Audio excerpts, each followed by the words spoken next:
Sometimes my wife be like, "Aw, honey, I love keto. I just really want Chinese fried rice."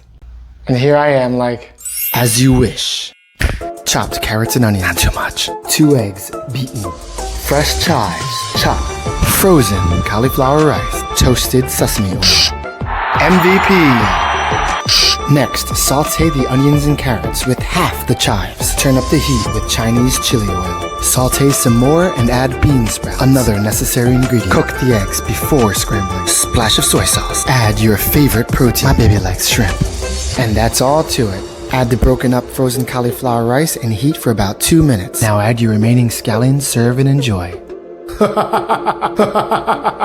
There are no limits to keto. Craving more? Follow me at The Real Keto Crush on Instagram. Subscribe to Keto Crush on YouTube.